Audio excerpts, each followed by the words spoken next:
paz. Eu tenho uma pergunta para você. Qual tem sido o teu nível de entrega nesses dias que nós temos vivido?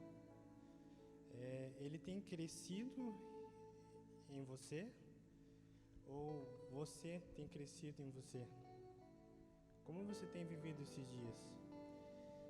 Eu entendo que Ele nos reservou esse tempo para que o nosso nível de entrega seja maior daquilo que nós havíamos dado quando estava tudo ao normal. E eu quero falar um pouco sobre isso com você. Pode sentar.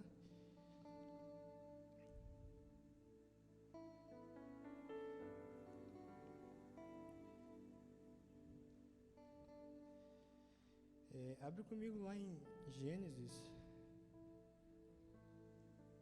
no capítulo 4 e no versículo 3.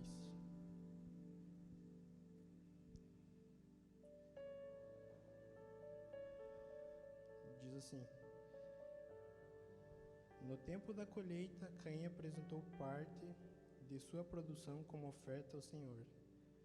Abel, por sua vez, ofertou as melhores porções dos cordeiros dentre as primeiras crias de seu rebanho.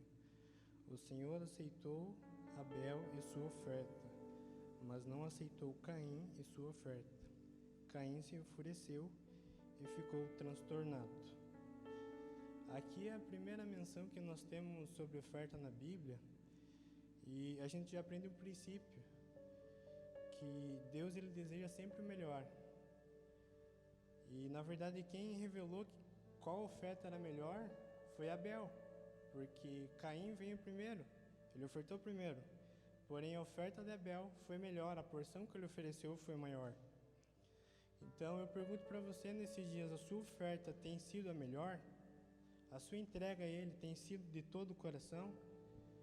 E isso não se limita apenas à oferta, ao que nós entregamos aqui, mas sim à nossa vida. Porque a oferta é consequência da entrega que nós já colocamos em nosso coração. É aquilo que nós temos desapegado para que o Senhor tome mais áreas da nossa vida, para que Ele venha se revelar em sua totalidade. Então, abre comigo lá também, em Mateus 26, 7.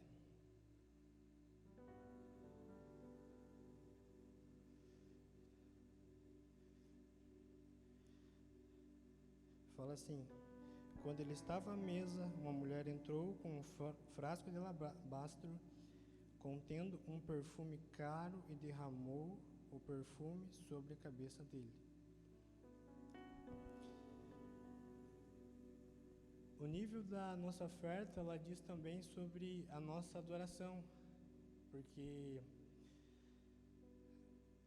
no Antigo Testamento, ainda em Gênesis, no capítulo 8, vai falar que quando Noé ele sai da arca, ele oferece um sacrifício a Deus e ele se torna com aroma agradável.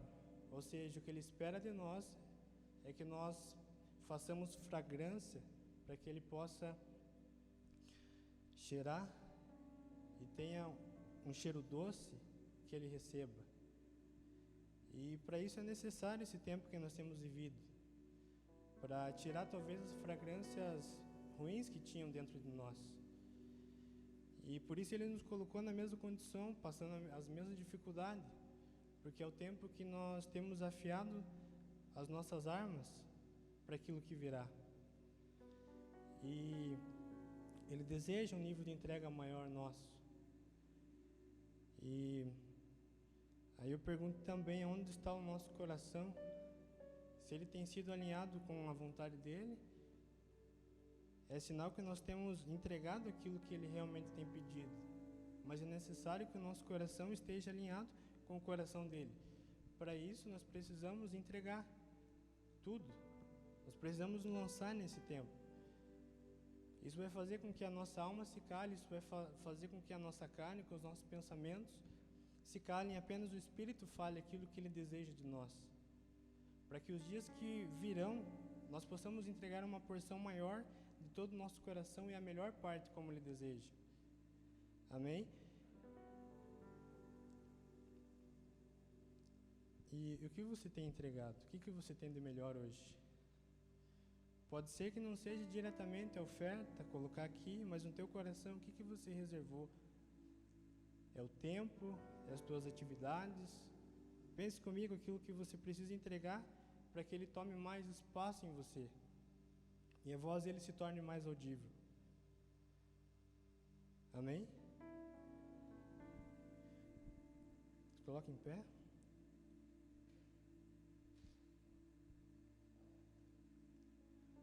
Senhor, nós te entregamos, Pai, aquilo que nós temos no nosso coração, Pai. Que o Senhor venha sondando todo o nosso ser e que nós venhamos entregar o nosso melhor, Pai. Revela, Senhor, as áreas da nossa vida que nós ainda precisamos, Pai, que o Senhor ainda precisa conquistar, Senhor.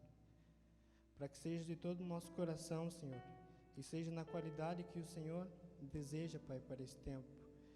E assim a Tua voz se torne mais audível, Pai, e o nosso coração alinhado, Senhor, à Tua presença. Em nome de Jesus. Amém.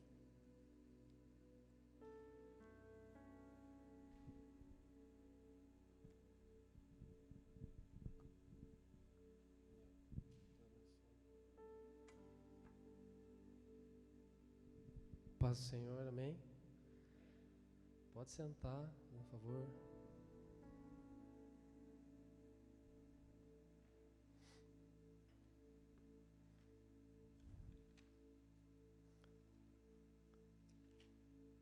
Confesso que estou muito feliz de falar, olhando para pessoas reais.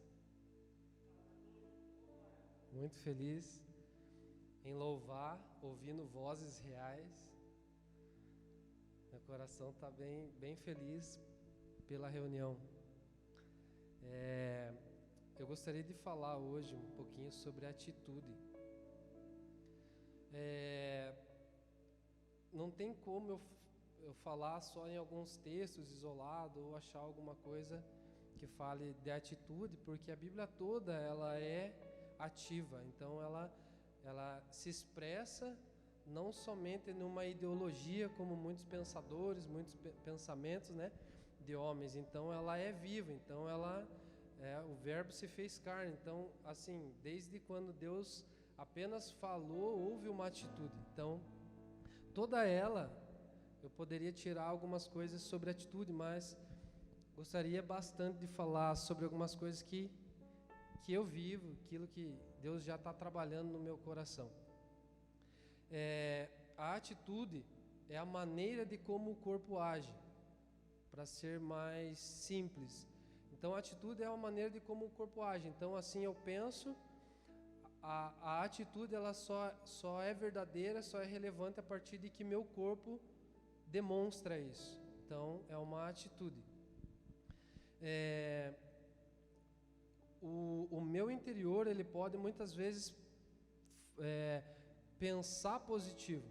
E eu gostaria de falar de uma atitude positiva, porque nós temos muitas atitudes. Eu tinha muitas atitudes erradas, negativas, quando não conhecia a Cristo. Sempre fui um cara de atitudes erradas. Mas eu gostaria de falar sobre uma atitude positiva. Essa atitude positiva, ela é a atitude que ela entra num alinhamento com as Escrituras. É aquilo que eu vou somar com o reino dos céus. Seria uma atitude positiva. Por exemplo, se eu estou numa empresa trabalhando e eu faço o meu trabalho, eu tenho a minha atitude, eu tenho a minha ação dentro da empresa, eu só vou ser relevante, ter algo positivo para a empresa se isso trazer um resultado para a empresa. Se eu tenho atitudes erradas dentro da empresa, talvez eu não traga resultados para a empresa, então eu não sou apto para a empresa. E para o reino dos céus também seriam atitudes positivas, aquilo que acrescenta para Cristo, aquilo que acrescenta para as boas novas, para o reino dos céus. E o que eu vejo hoje, talvez não sejam atitudes positivas, são atitudes talvez que as pessoas erram tentando acertar, sim. Mas erram por quê? Porque não conhecem as Escrituras, não lê as Escrituras, não buscam as Escrituras, então erram tentando acertar. Mas tem muitas pessoas no nosso meio, ou que virão agora, depois de um tempo fora, que talvez virão, que talvez terão uma dificuldade grande de vir de volta para a reunião, porque entraram num tempo de stand-by, num tempo de inércia, na qual o que alimentava o fogo do coração delas era a reunião semanal. Então agora talvez elas tenham uma dificuldade grande de ter uma atitude de sair de casa, num tempo de quarentena, num tempo de inverno. Então elas vão ter uma dificuldade. Por quê? Porque existe apenas um sentimento dentro e vai faltar uma atitude. E para se ter atitude precisa ter coragem, precisa ter ousadia. Eu gosto de uma passagem que João Batista fala em Mateus 3:8, se eu não me engano, que ele fala assim: produzi, pois, frutos dignos de arrependimento. Já estamos falando de atitude, vamos entrar, né, em alguns temas. Então João Batista ele fala assim: produzi, pois, frutos dignos de arrependimento. Essa palavra digno é o que a gente expressa para o Senhor. Essa palavra digno, ela traz um entendimento de arrancar elogios. Então o Senhor é digno do nosso louvor, da nossa adoração, da nossa vida, dos nossos bens, do nosso casamento, da nossa casa. O Senhor é digno. Então o que acontece? Ele arranca elogios. Quando você está num culto como esse, você fica santo, santo, santo, porque ele arranca elogios, ele é digno.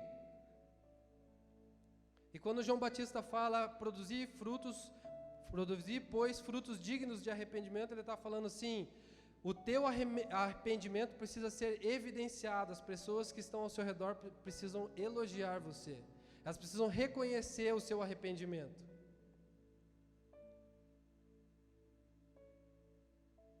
Ah, mas eu não sou digno. Não é digno de receber toda a honra, toda a glória, não.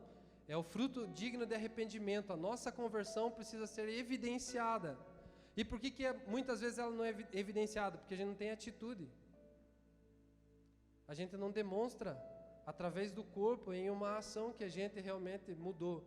Porque arrependimento é transformação de mente, distanciamento do pecado e voltar-se para Deus.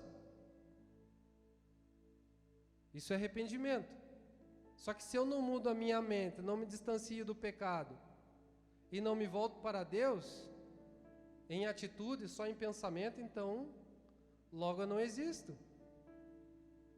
Logo as pessoas não crerão no Evangelho. Sabe como que a gente prova para as pessoas que Deus é real, que o Evangelho é real? Você obedece às Escrituras.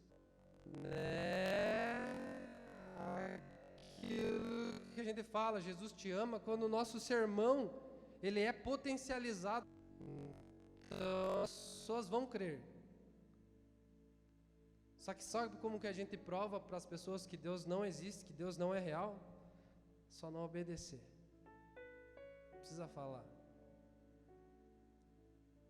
Quando a gente fala, Jesus te ama, mas eu não tenho coragem de estender a mão, isso é não praticar a palavra.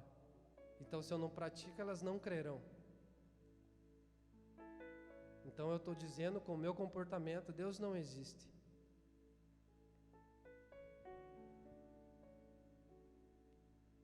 Toda a nossa vida cristã, desde o começo que a gente nasceu no Evangelho, precisa ser evidenciado. Precisa ser mostrado. Puxa, eu faço o que eu quero da minha vida, eu não preciso mostrar nada para ninguém. Mas não é mostrar de se aparecer, é mostrar de viver e as pessoas verem a diferença. É esse fruto digno de arrependimento que João Batista está falando. Produzir, pois, o fruto digno. Fruto que é? São coisas, atitudes. Conhecer a árvore pelos frutos. Então, vocês vão me conhecer por aquilo que eu faço. Só que existem frutos que talvez não sejam dignos de reconhecimento, de louvor ou de elogios. Porque é tão ruim quando você come uma polcã ou poncã azeda. Você não consegue elogiar ela. Ou uma maçã sem o doce, sabe? Fica tão nada a ver. Você não consegue elogiar ela. Todo mundo dá um fruto. Todas as pessoas, elas dão um fruto. Só que nem todas, elas conseguem arrancar um elogio do arrependimento que teve quando aceitou a Jesus. Então eu queria entrar nesse entendimento, que a igreja, não a igreja atual, mas a igreja, ela sempre foi uma igreja de atitude. Então, minha visão, como eu olho para o Evangelho, minha cosmovisão das coisas, é quando eu olho para uma pessoa que tem atitudes corretas diante da palavra, diante dos princípios, do fundamento que foi lançado, alinhando sua vida cada dia, eu olho como uma igreja. Eu olho como uma igreja. Cristo, Ele consegue viver muito além de nós. Queria que vocês abrissem a palavra em Lucas 14.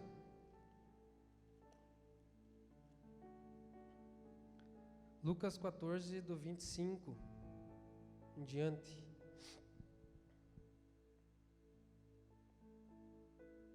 Diz assim: certa vez uma grande multidão estava acompanhando Jesus.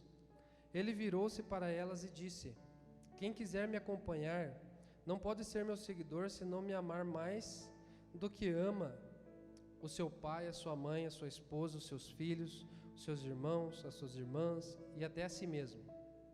Não pode ser meu seguidor quem não estiver pronto para morrer como eu vou morrer e me acompanhar.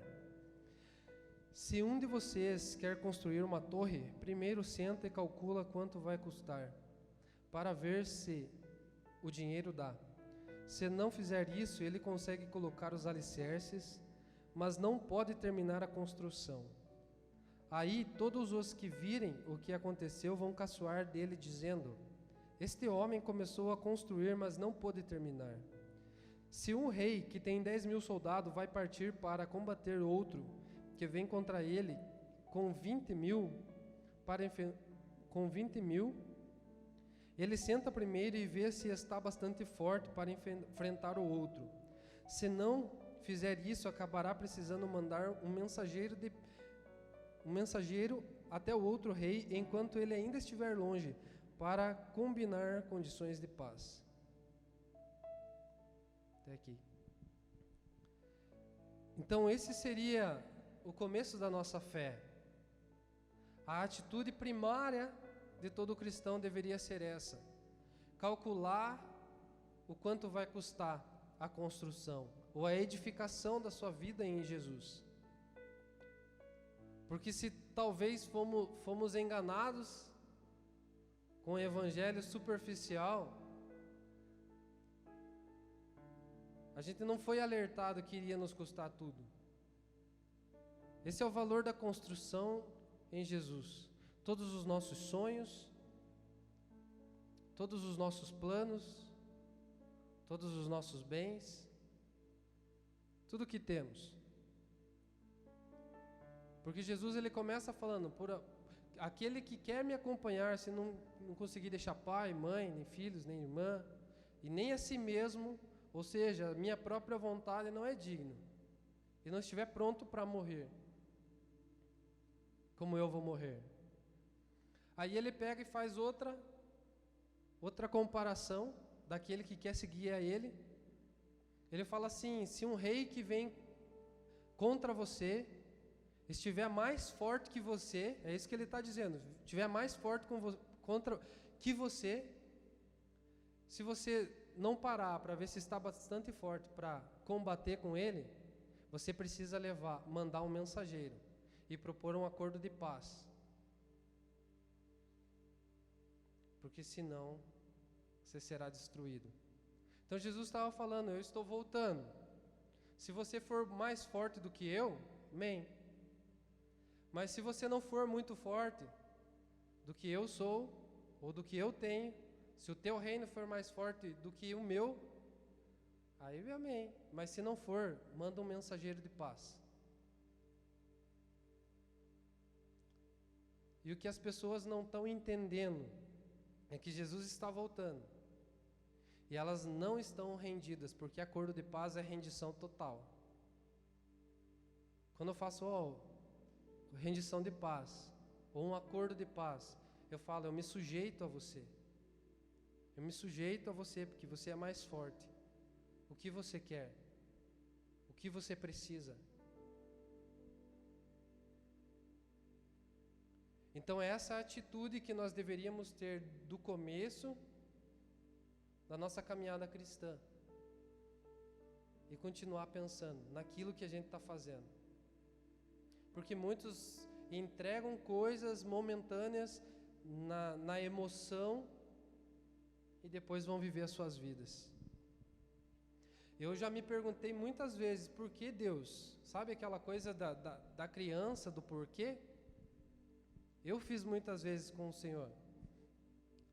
Falei para Deus uma vez assim, Deus, por que você não aparece no céu e se revela para todo mundo e todo mundo vai crer, então tudo mais fácil.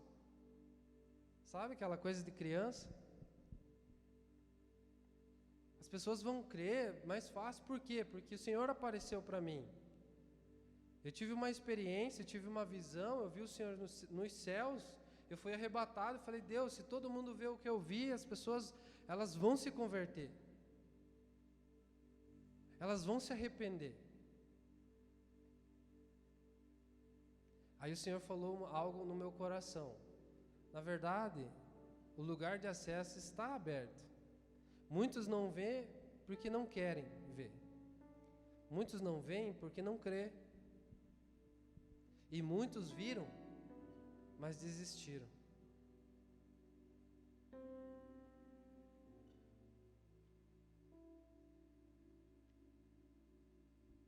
Em Mateus 13, do 18 ao 23, a Bíblia fala sobre uma parábola do semeador,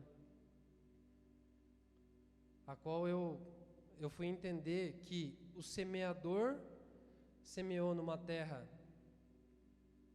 rochosa, à beira do caminho, numa terra que tem espinhos. Vamos ler lá? Mateus 13.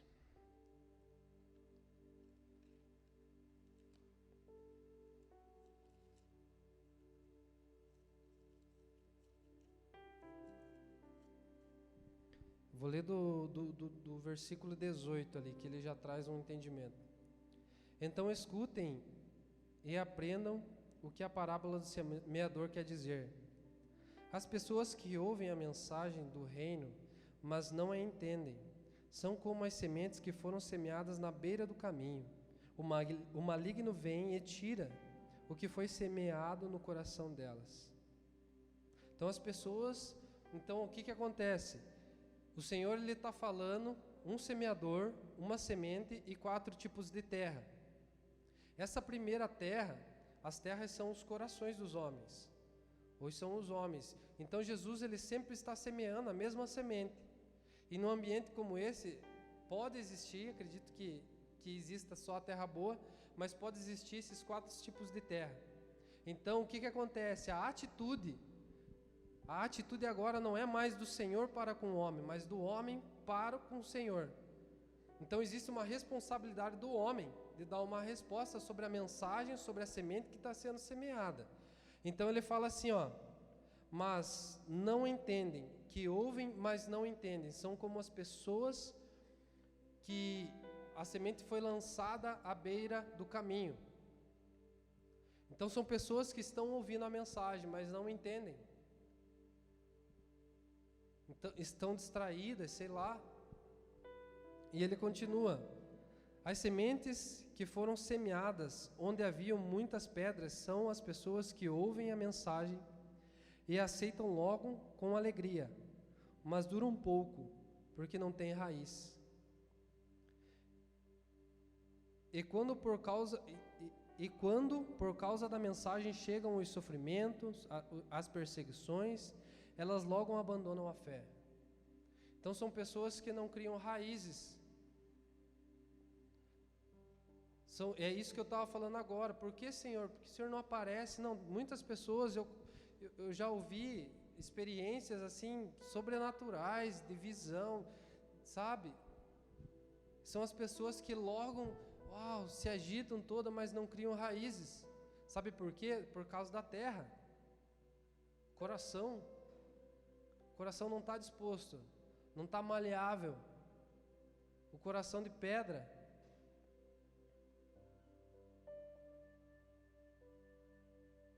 Outras pessoas são parecidas com as sementes que foram semeadas no meio dos espinhos. Elas ouvem a mensagem, mas as preocupações desse mundo e as ilusões das riquezas sufocam a mensagem. E essas pessoas não produzem frutos.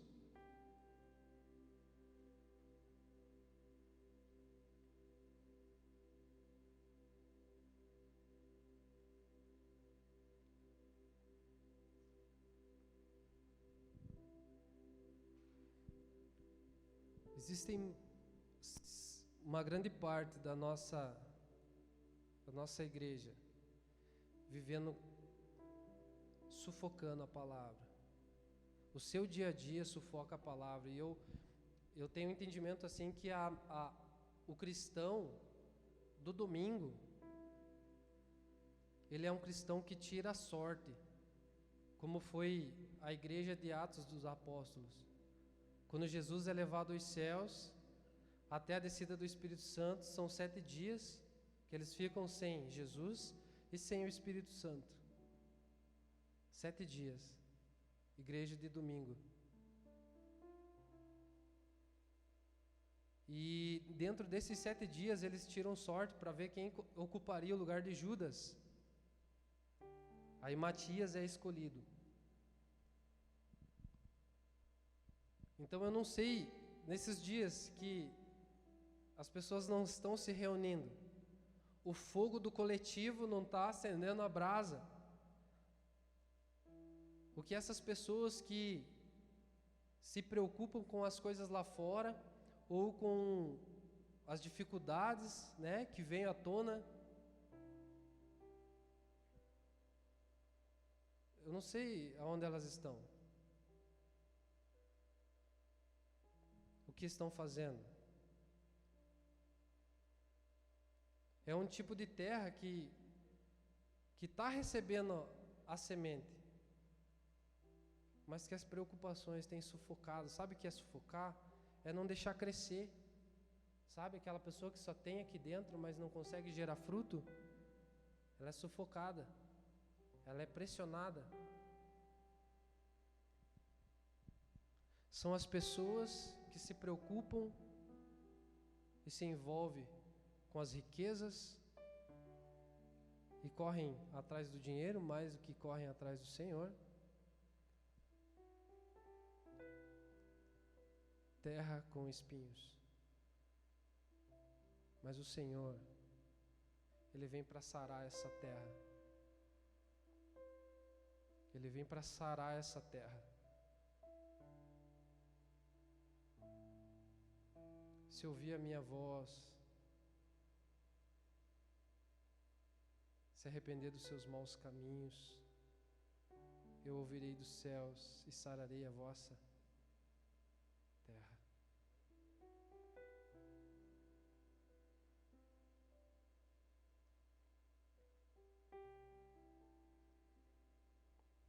No 23, e as sementes que foram semeadas em terra boa, são aquelas pessoas que ouvem e entendem a mensagem e produzem uma grande colheita, ou seja, deixa germinar, dá fruto.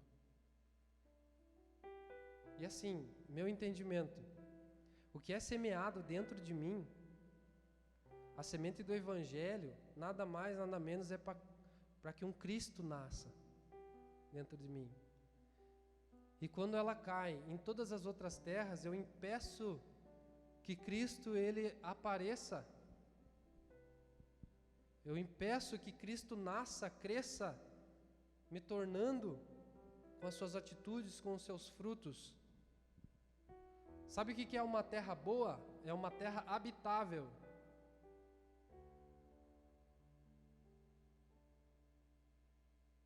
Uma terra que se pode morar, uma terra que se pode procriar, plantar, colher.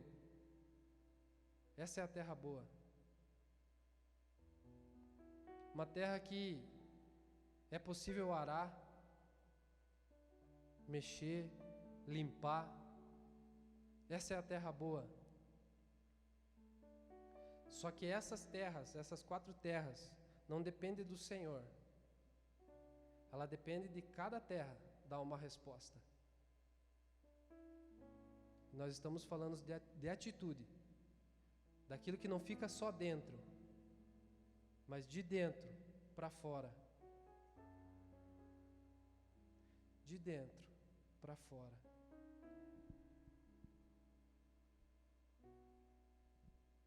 A atitude, a gente pode comparar como um policial.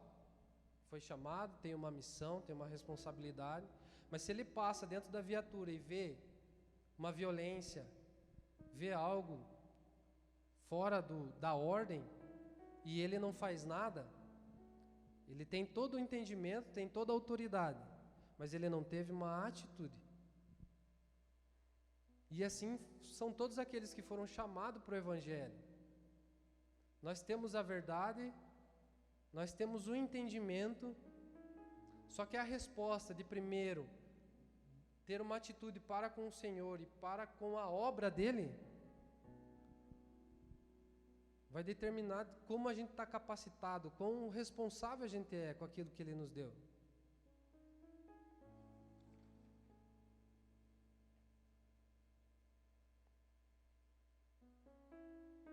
Em João 21, a Bíblia fala sobre Jesus, ele ressuscita,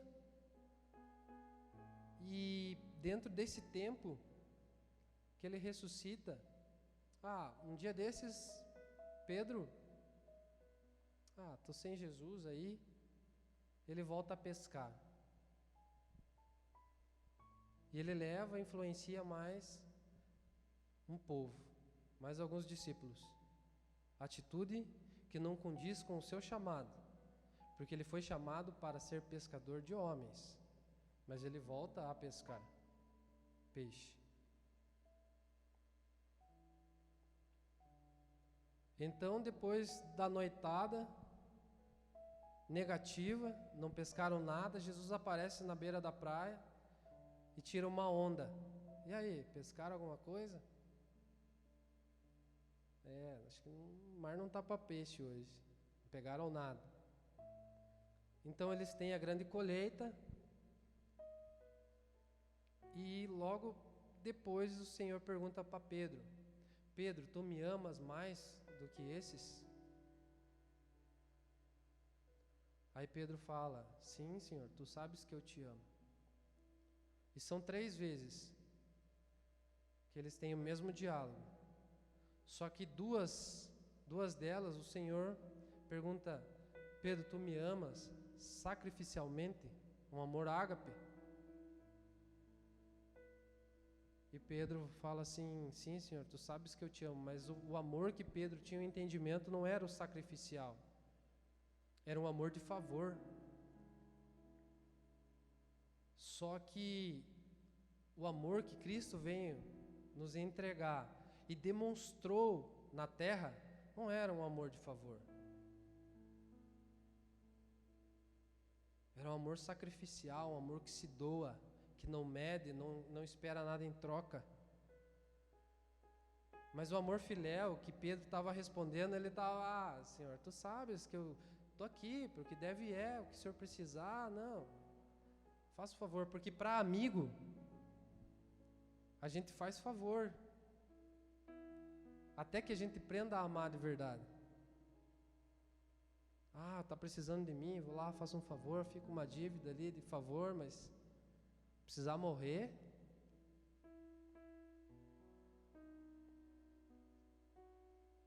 Mas Jesus, as 3 vezes ele fala: então apacenta as minhas ovelhas. Tenha uma atitude. Na terceira vez, o Senhor fala abaixo o nível e fala na mesma linguagem: Pedro, tu me amas? Favor? Filéu? Aí Pedro se entristece e fala: sim, Senhor, eu te amo. Então apacenta as minhas ovelhas, mesmo assim. Ou seja, ainda que seja um favor, igreja, por favor, apacenta as minhas ovelhas.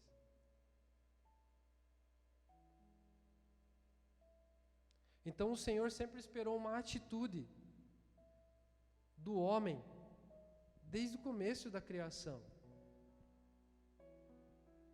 Uma atitude de se doar por um relacionamento, porque o Bruno estava falando aqui, né, o que você tem para entregar, o que você vem e propôs no coração. Porque é diferente de você estar numa reunião do que querer estar.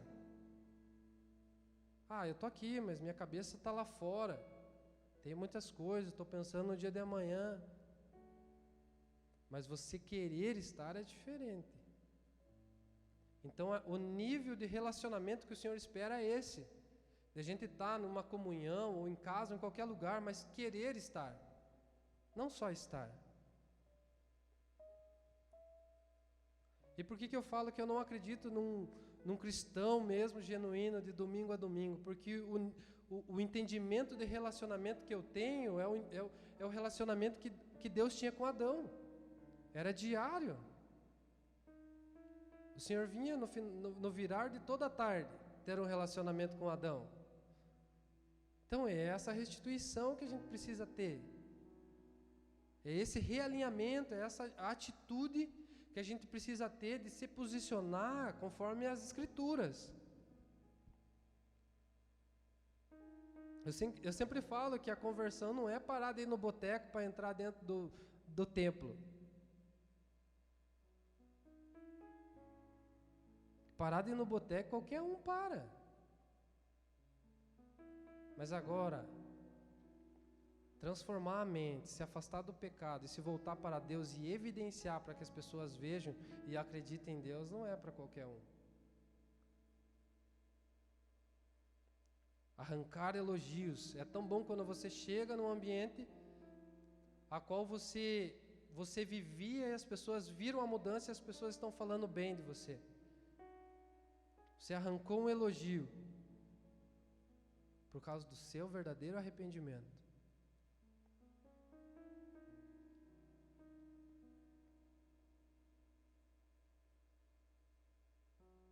E o Senhor nos chama para ter um relacionamento do qual a gente não pode deixar ele passar, ir adiante. A gente tem que tentar reter ele nas nossas vidas. E às vezes não é fácil. A vida de oração, depois de algum tempo, ela se torna fácil, prazerosa, mas ela não é fácil. No começo a gente não tem vontade de ficar muito tempo. A gente não sente nada.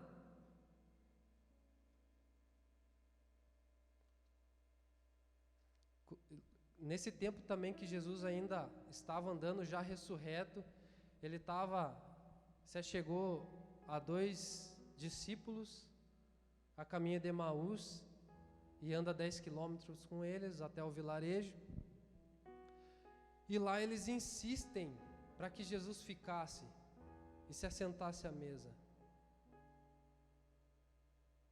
Porque quem senta à mesa com Cristo jamais vai querer perder esse ambiente de mesa. Sabe por quê? Porque as escamas caem. Porque os olhos são abertos. Porque a gente come do pão que Ele dá.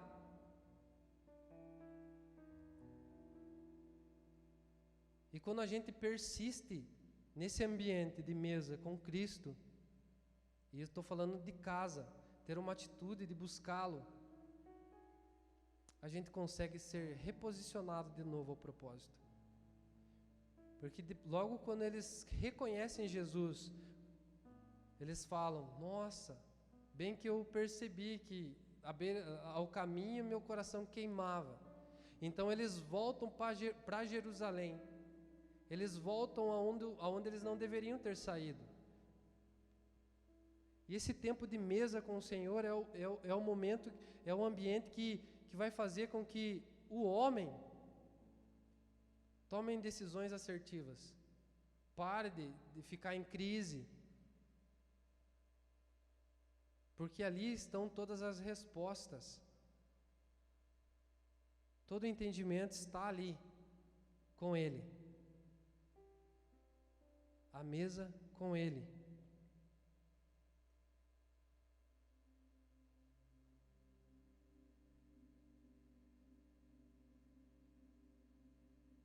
E é tão bom receber dentro de um quarto fechado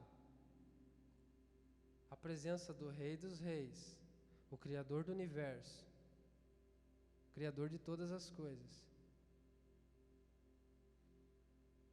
Um dia eu estava no quarto fechado e tal, e a Jéssica, lembro que a Jéssica entrou, amor, não sei o que, falando comigo, silêncio, mais educação, o Senhor Criador do Universo está aqui comigo.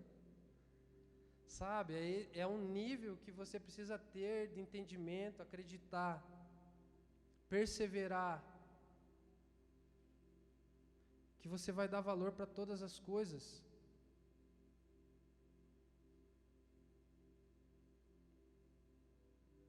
Eu não sei para você, mas essa mensagem para mim é dura.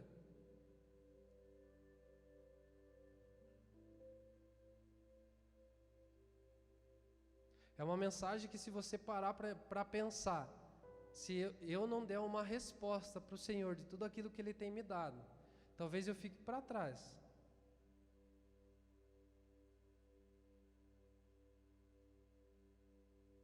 Só que, ainda que tenha pessoas que tenham atitudes erradas, muitas pessoas têm atitudes certas, mas o que me preocupa são as pessoas que não têm atitude nenhuma. São as pessoas mornas. São as pessoas que estão em stand-by. Lembra que eu comecei falando que estão num tempo de inércia?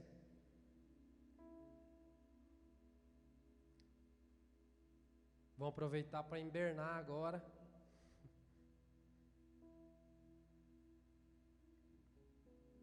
Em Apocalipse 3:14, quem quiser abrir lá.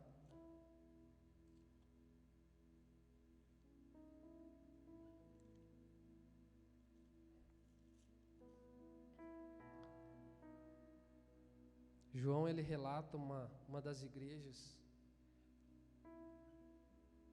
que é o que me dá mais temor.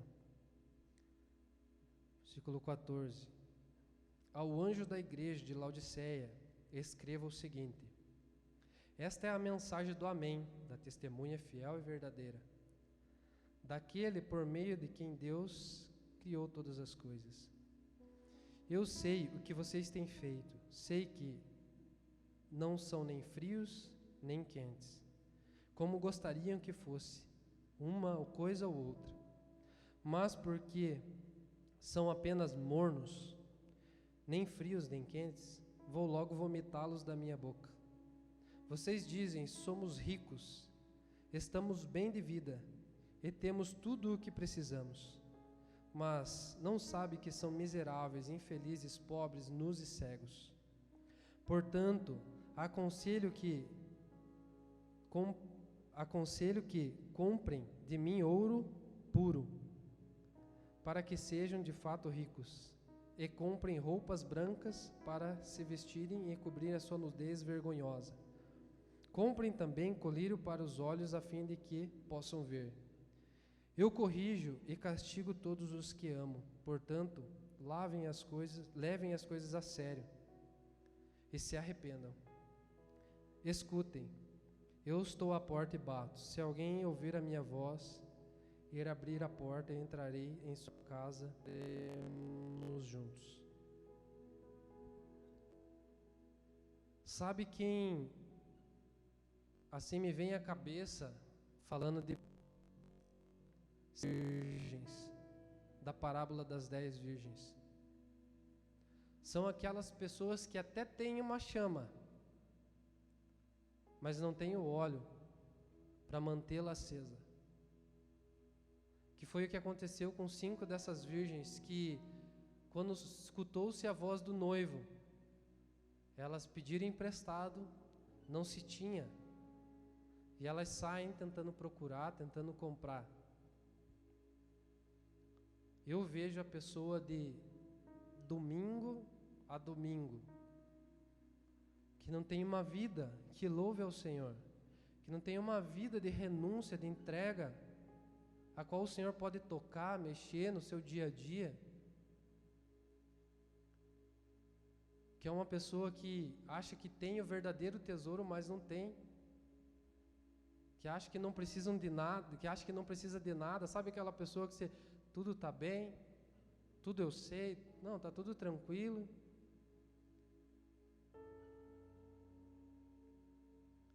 Essa pessoa corre um grande risco de ser vomitada, porque não queima, não dá fruto, não tem uma resposta, mas acha que está bem porque não está lá fora no boteco. Só que o Senhor nos ama tanto, que Ele nesse mesmo texto, nessa mesma igreja, Ele fala: eu só repreendo aquele que eu amo.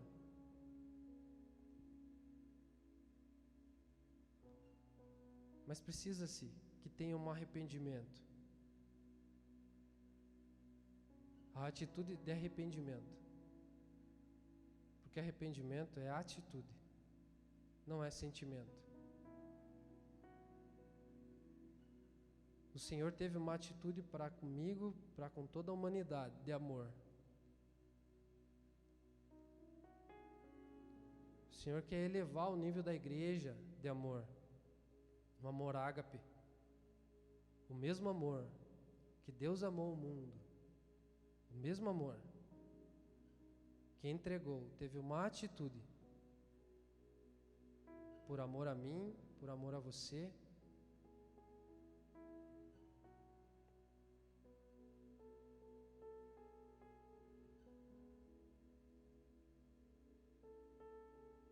Agora, quem não tem atitude e vive numa mornidão, é como se fosse um parasita. Ele acha que faz parte do corpo, mas não faz. Sabe o que é um parasita? Um carrapato, uma pulga. Ele acha que faz parte do corpo, mas não faz. Ele suga a vida do corpo para se manter vivo. Mornidão. Então é um tempo de reflexão. É um tempo de arrependimento para a igreja do Senhor, toda a terra. Espero que os irmãos que não estão aqui hoje tenham seus motivos, seus cuidados, mas que não tenham voltado a pescar.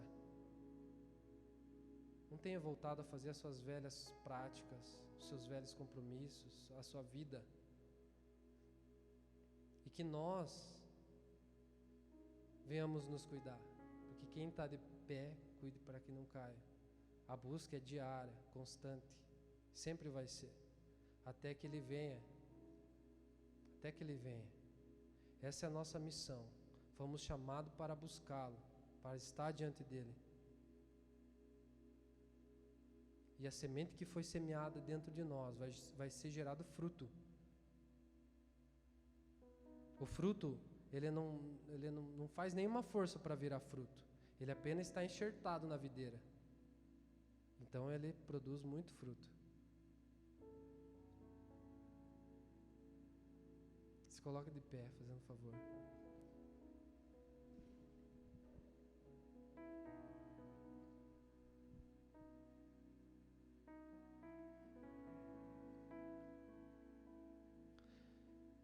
De dentro para fora, precisamos expressar nosso coração,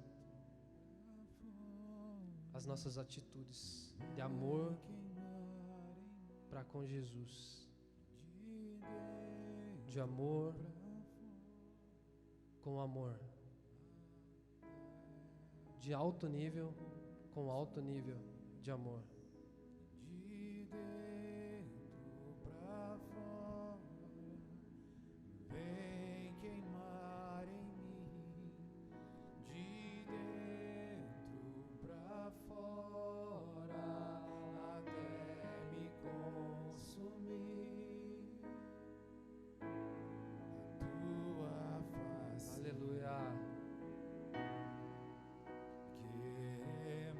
Santo Deus.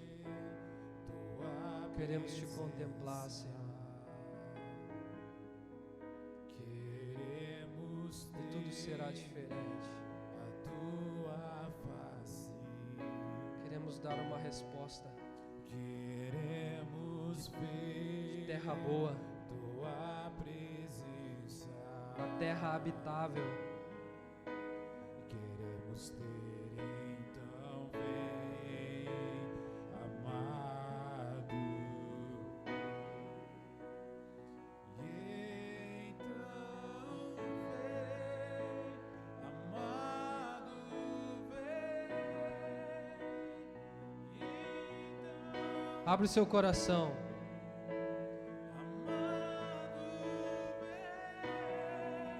Ele quer sarar a sua terra.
Te exaltamos, Pai.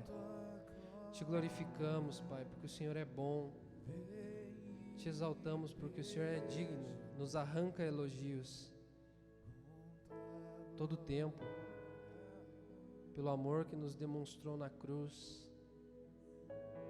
pela atitude que teve de nos amar, um amor verdadeiro. Que o ser humano, Senhor, possa se converter dos seus maus caminhos. O homem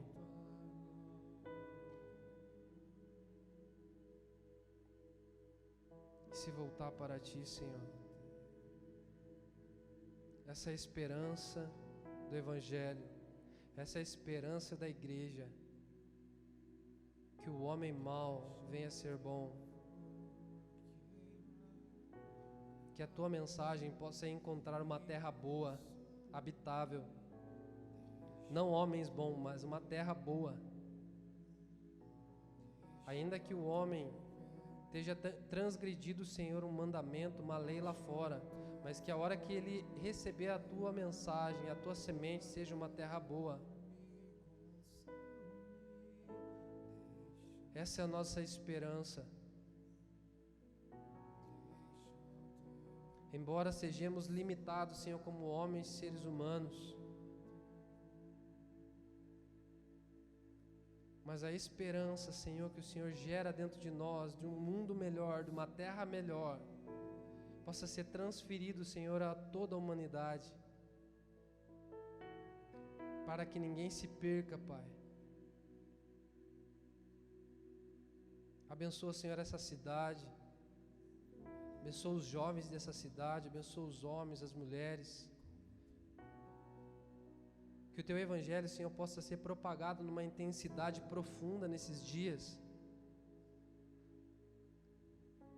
Como liberávamos ontem, Senhor, um avivamento da Bíblia, um avivamento, Senhor, das Escrituras, da verdade que liberta, da verdade, Senhor, que nos tira de prisões psicológicas, ideológicas, emocionais, que nos reposiciona, Senhor, as Escrituras ao propósito original, que nos alinha, Senhor, com o Seu calendário.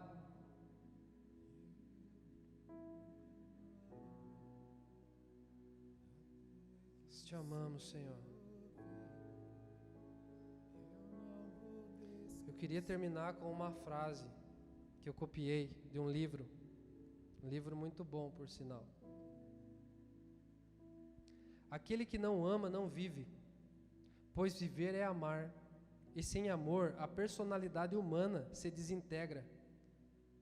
É por isso que todos procuram autênticos relacionamentos de amor. A humanidade, ela está em busca de algo que a complete. Ela busca incessantemente ser compreendido, amado. Só que o homem só vai encontrar no Senhor. Só o amor de Cristo pode preencher e amá-las de verdade, nos amar de verdade.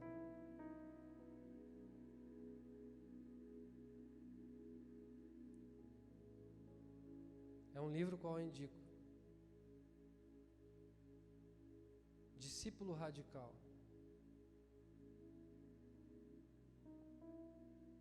Muito interessante. Ser radical não é fazer coisas loucas, mas radical vem de radix, raiz. Ser profundo. Sabe? Aquele que ouve a minha voz e as pratica, compará-lo-ei a um homem que construiu a sua casa sobre a rocha, que vem as tempestades, os ventos fortes, e ela não se mexeu. Profundo, radical. Amém? Deus abençoe. Que Deus te guarde, leve em segurança, em nome de Jesus. Amém?